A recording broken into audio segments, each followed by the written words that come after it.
गेल्या 8 वर्षापूर्वी महानगरपालिकेने हा ब्रिज बनवलेला. ब्रिज बनवत असताना उद्घाटनाच्या वेळी पण 2 महिने उशीर केलेला. त्यानंतर मनसेने सर्वप्रथम हा ब्रिजचे उद्घाटन आम्ही करून दिलं आणि वाहतूक सुरू केलेली. त्यानंतर 8 वर्षानंतर माझा काल आम्हाला समजलं की हा ब्रिज तोडणार आहे. कारण का आता कोस्टल रोड जो आहे त्याला हा रोड जॉईन होणार आहे इंदोशी पर्यंत. त्याकरता हा ब्रिज तोडण्यात येणार आहे. पण 27 करोड रुपये जे आमचे वाया जाणार आहे कारणीभूत कोण आहे?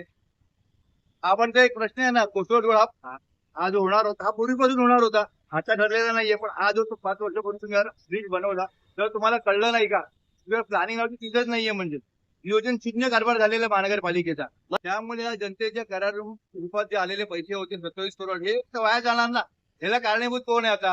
हे पैसे आमचे वाया गेलेले आहेत. हे कोण भरून देणार आहेत का आम्हाला?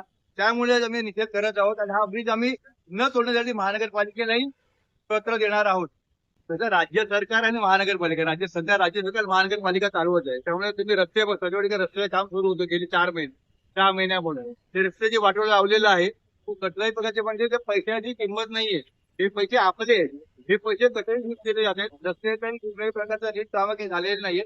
आणि त्या ब्रिज 5 वर्षापूर्वी ब्रिज बनवून परत तुम्ही तो ब्रिज तोडता याला काय अर्थ आहे? हा एकच ब्रिज असा होता. हा म्हणजे link road to highway connect होता. राम मंदिर ब्रिज येतो एसपी रोड पर्यंतच आहे. तर हा ब्रिज तुम्ही तोडला तिथे किती वाहतूक कोंडी होणार आहे? तर तुम्ही कल्पना केली आहे का कोणी? तर तुम्ही आला नियम दिले की करून टाका. असं होत नाही ना. नागरिकाचा पण विचार केला गेला पाहिजे की नाही? हे नाही करू लोक. त्यामुळे हा निषेध आहे की यापुढे अशा गोष्टी होऊन देणार नाही. पण ह्यांचं आंदोलन करू मोठ्या प्रमाणात.